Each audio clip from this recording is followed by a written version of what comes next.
দিল্লি বলতে আমরা যেমন ইন্ডিয়া গেটের কথা প্রথমেই মাথায় আসে, তার সাথে সাথে মাথায় আসে কিন্তু রেড ফোর্টের কথা।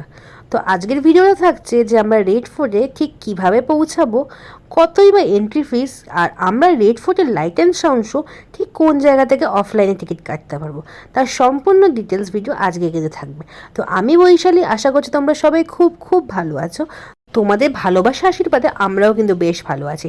তো বড়দের আশীর্বাদ নিয়ে এবং ছোটদের ভালোবাসা নিয়ে আজকের ভিডিওটা শুরু করা যাক। আমি গ্যারেন্টি দিচ্ছি সব ভিডিওর মতো আজকের ভিডিওটা তোমাদের বেশ ভালো লাগবে এবং এই ভিডিও থেকে তোমরা কিন্তু অনেক কিছু জানতে পারবে। তো চলো শুরু করা যাক এই অসাধারণ সুন্দর ভিডিওটা। তো এখন আমরা রেড ফোর্টের সামনে চলে এসেছি। কালকে তোমাদের সাথে রেড ফোর্টের লাইট অ্যান্ড সাউন্ড শোটা শেয়ার করেছিলাম, অসাধারণ, তোমাদের বলেই ছিলাম। আর আজকে সকালবেলা চলে এসেছি সকালে রেড ফোর্টটাকে ভালো করে ঘোরার জন্য, কারণ আমাদের ট্যুরের মধ্যে রেড ফোর্টটা বলা হয়েছিল, কিন্তু রাত্রিবেলা বলা হয়েছিল বলে আমরা ভালো করে ঘুরতে পারিনি সকালবেলাটা। তো আজকে আবার আমি চলে এসেছি। 35 টাকা করে টিকিট লেগেছে। তো চলো এবার ভেতরে রেড ফোর্টে যাওয়া যাক এবং তোমাদের সাথে যতটা পারবো শেয়ার করা যাক। তো চলো দেখতে থাকো। দিল্লি হোক বা আগ্রা, তোমরা স্ক্যানার দিয়ে সবসময় টিকিট কাটার চেষ্টা করবে, অর্থাৎ অনলাইনে টিকিট কাটার চেষ্টা করবে।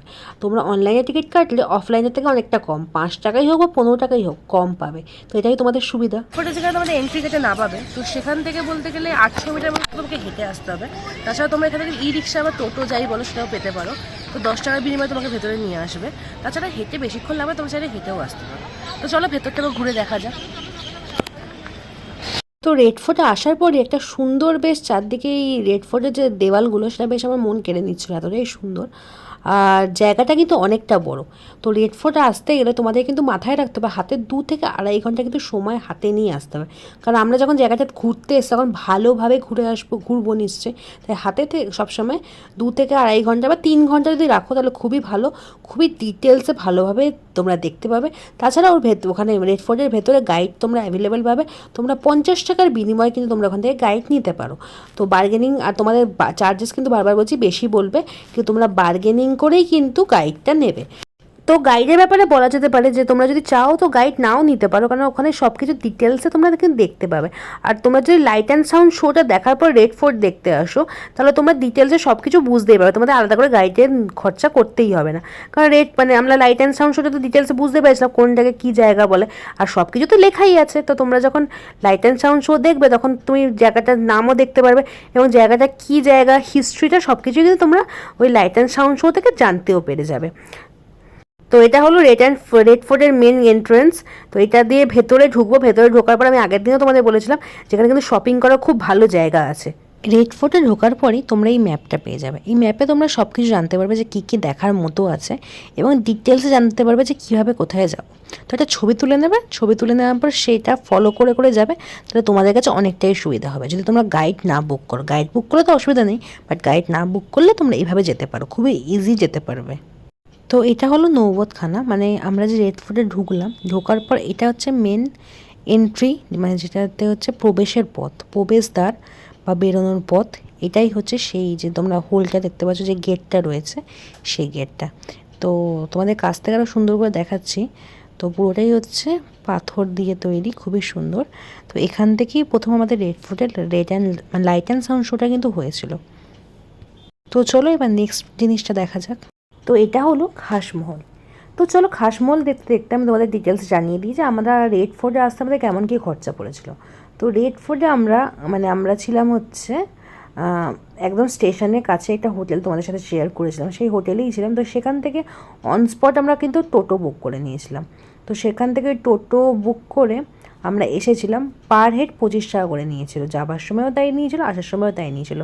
তো প্রথমে আমরা বার্গেনিং করেই নিয়েছিলাম, ওরা মনে হয় 35 রুপিস করে বলছিল, আমরা 10 টাকা করে 25 টাকা করে বলেছিলাম, আর দুজনে 50 টাকা বলেছিলাম, ওরা রাজিও হয়েছিল, আর সকাল সকাল ছিল, তাই আমরা কিন্তু 25 টাকা এখানে পৌঁছে যাই।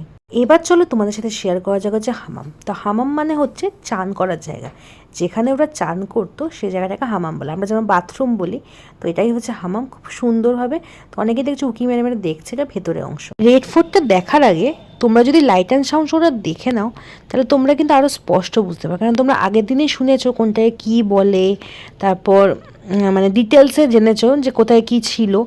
আরও ব্যাপার আরও ডিটেলস অনেক কিছু জেনেছো তোমরা লাইট অ্যান্ড সাউন্ড শোতে, এবং সেটা দেখার পর তোমরা যদি রেড ফোর্ট দেখতে আসো তাহলে আরও ডিটেলসে দেখতে পাবে। তাহলে গাইডের তো প্রয়োজন হবে না, তোমরাই কিন্তু খুব ভালো মতন বুঝতে পারবে যে কোনটা কী। তাছাড়া এমনি তো লেখা তো আছে, সেটা পড়ে নিলেও তোমরা সব বুঝতে পারবে। এই ভিডিওটা শুরু করার পরই আমি তোমাদের বলেছিলাম যে এই ভিডিওতে আমি তোমাদের সাথে শেয়ার করব যে তোমরা রেড ফোর্টের লাইট অ্যান্ড সাউন্ড শো মাত্র 200 টাকায় কী করে দেখবে। তো তোমরা 200 টাকা, 500 টাকা, 1000 টাকা, 1500 টাকা, তিনখানা টিকিট হয়। তো সেটা তুমি অনলাইনে কেটে নিতে পারো। তো অনলাইনে যদি কেটে নাও তাহলে তোমাদের কিছু টাকা হয়তো এক্সট্রা পে করতে হবে, তোমরা 200 টাকার টিকিটটা কিন্তু পেয়ে যাবে। অফলাইনেও কিন্তু তোমরা 200 টাকার টিকিট পাবে। তো অফলাইনে আমি তোমাদের স্ক্যানার দিয়ে দেবো, তো তোমরা স্ক্যানার দিয়ে থেকে ডাইরেক্ট তুমি বুক করে নিতে পারো, এটা ব্যাপার আছে। বাট ওখানে গিয়েও কিন্তু ওখানে পৌঁছে গিয়েও তোমরা কিন্তু অফলাইনে কাটতে পারো। আর আমি যে স্ক্যানারটা দেবো সেখানে তোমরা এক্সট্রা কোনো চার্জেস লাগছে না, কিন্তু অফলাইনে তোমরা যদি সেখানে অন স্পট কাটো তাহলে কিন্তু তোমরা 200 টাকার টিকিট পেয়ে যাবে, সমস্যা কিছু হবে না। 200 না হোক 500, 200 আর 500 মধ্যে তুমি পেয়ে যাবে, তোমাকে 1000 বা 1500 কাটতে হবে না। এবার চলো তোমাদের সাথে স্ক্যানারটা শেয়ার করি যাতে তোমাদের সুবিধা হয়ে যায়। তো এটা হলো সেই স্ক্যানারটা, তোমরা কিন্তু এটা থেকে কেটে নিতে পারো। তো তোমাদের জন্য স্পেশালি আমি এটা কিন্তু স্ক্যানারটাকে ছবি তুলে এনেছি, যাতে তোমরা ছবি থেকে স্ক্যান করে কিন্তু কাটতে পারো, যাতে 200 টাকার টিকিটটা তোমরা কম দামে একদম মাত্র মিনিমাম 200 টাকাতে যাতে এই শোটা দেখতে পারো। শোটা কিন্তু অসাধারণ, আমি আবার রেকমেন্ড করবো তোমরা কিন্তু একবার হলেও দেখো। তো এখানে দেখতে পাচ্ছ 20খানা স্পট আছে। তো 20খানা স্পটই তোমাদের ডিটেলস তোমরা দেখতে পাবে, রেড ফোর্ট কমপ্লেক্সে কী জায়গা আছে এবং কিভাবে তোমরা যাবে। এখানে কেউ ওয়াশরুমের ব্যবস্থাও আছে। আর রেড ফোর্ট আসার সময় কিন্তু তোমাদের মাথায় রাখতে হবে হাতে 2.5 থেকে 3 ঘন্টা, মিনিমাম 2 ঘন্টা রাখতেই হবে, যাতে তোমরা খুব ভালো মতন দেখতে পারো, ভালো মতন পড়ে বুঝতে পারো। এবং তাছাড়া ছবি, ফটোশ্যুট, রিলস এগুলো তো আলাদা আছে। তাই হাতে যদি 2 থেকে 2.5 ঘন্টা দেওয়া থাকে তা তোমরা রেড ফোর্টে খুব আরামসে, খুব ভালোভাবে, শান্তিতে তোমরা কিন্তু দেখতে পারবে। তো রেড ফোর্টের জন্য তোমরা একটু বেশি টাইম রাখার চেষ্টা করো, এটা তোমাদেরকে বলবো। তো আজকের মতো ভিডিওটা এইটুকুই। আশা করছি আমার এই ভিডিওটা তোমাদের ভালো লেগেছে। যদি ভিডিওটা ভালো লেগে থাকে প্লিজ লাইক করো, আর প্লিজ সাবস্ক্রাইব করো, আমার পাশে থেকো। আর এরকম আরও ভালো ভালো আশা করছি ভিডিও তোমাদের সাথে তোমাদের উপহার হিসেবে দিতে পারবো। তো আজকের মতন টাটা, চলো, লাভ ইউ, রাধে রাধে।